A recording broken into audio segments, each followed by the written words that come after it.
Pembacaan Injil Matius pasal 4 ayat 12 sampai 23.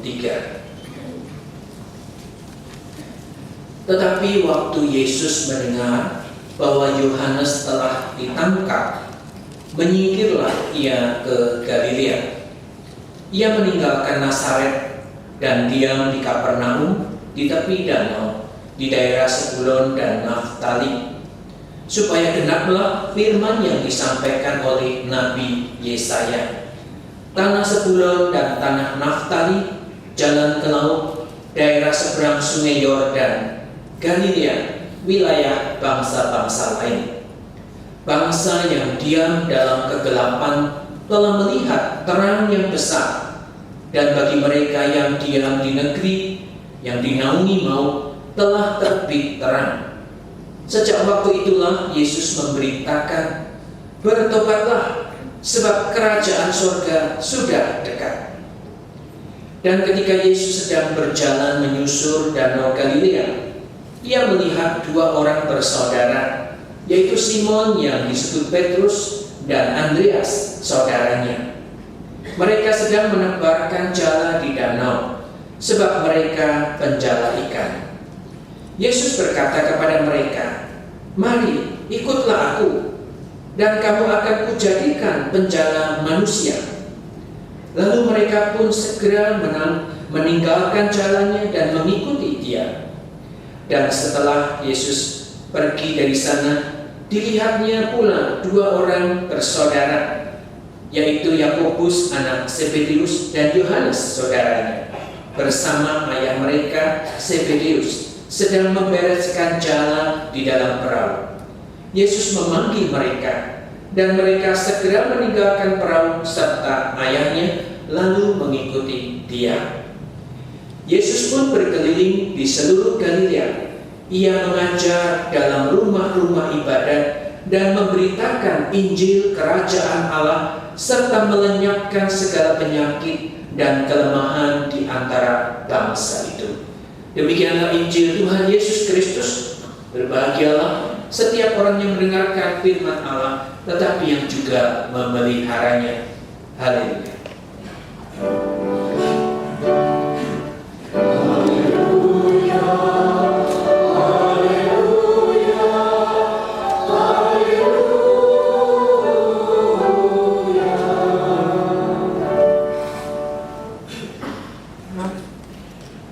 Saudara, pernahkah kita melihat dalam masa mendekati pemilu ini spanduk yang bertuliskan demikian, "Yang ditunggu Ratu Adil, yang muncul Ratu Banten, yang diharap Satria Beningit, namun yang muncul Satria Bergitar."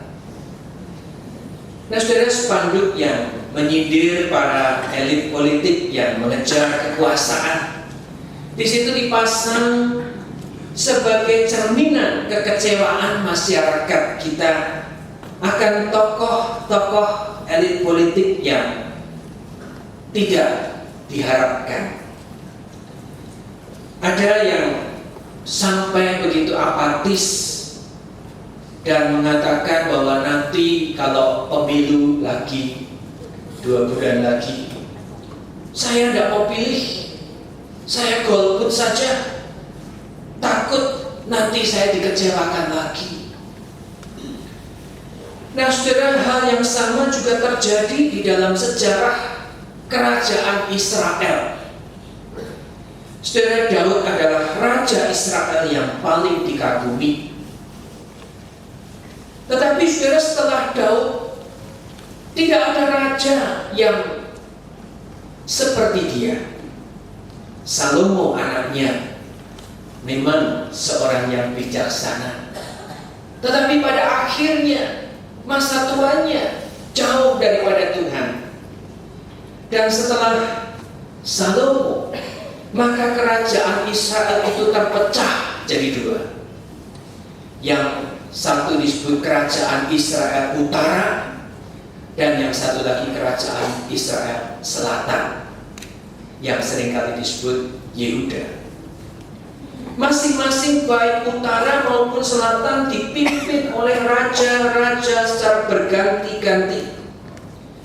Namun kebanyakan di antara mereka adalah raja-raja yang jahat, yang tidak adil, yang menindas rakyatnya, yang berbuat semena-mena, dan yang lebih parah, membawa rakyatnya beribadah kepada Baal, menyembah berhala.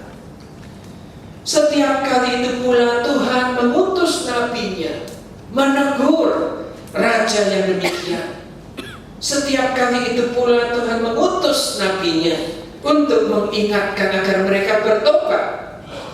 Tetapi baik Israel utara maupun selatan tidak kunjung juga bertobat.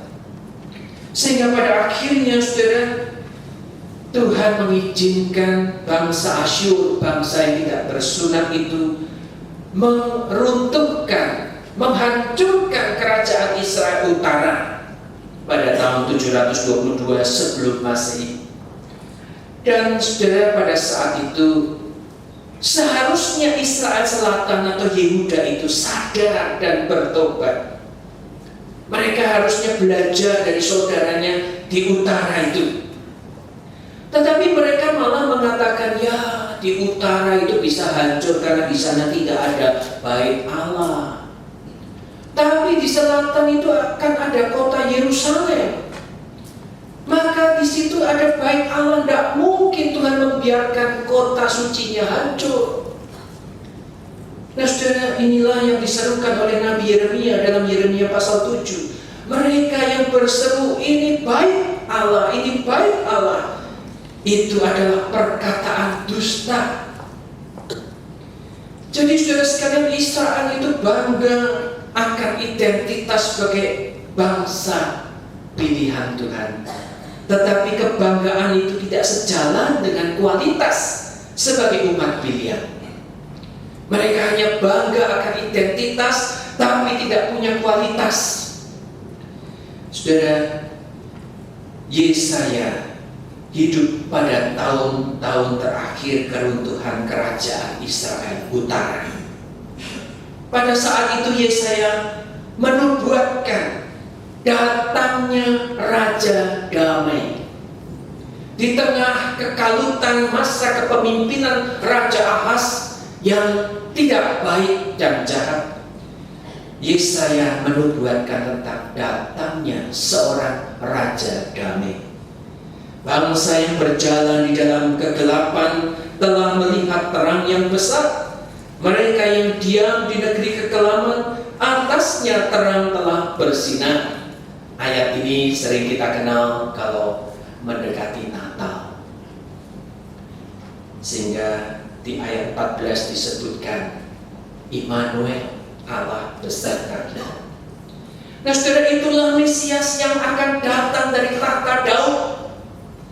Dan saudara, apa yang terjadi setelah itu? Memang kerajaan Israel Selatan pun hancur. Ternyata Tuhan mengizinkan bangsa Babel di bawah kepemimpinan Raja Nebukadnezar menyerang Yerusalem, meruntuhkan bait suci, bait Allah itu, dan membawa rakyat Yehuda ke Babel, ditawan 70 tahun. Nah saudara, pada saat itulah kemudian baru bangsa Yehuda di tengah pembuangan itu sadar akan kesalahannya, dan mereka mulai punya suatu pengharapan. Kapan yang pernah dikatakan Nabi Yesaya itu akan datang? Mereka menunggu kapan Mesias itu datang, Ratu Adil atau Satria Piningit itu. Saudara, ketika 70 tahun ditawan dan saat Babel dikalahkan oleh Persia, Raja Persia yang bernama Koresi mengizinkan bangsa Israel kembali ke negerinya, membangun kota sucinya Yerusalem yang sudah hancur. Dan orang-orang Israel saat itu berpikir,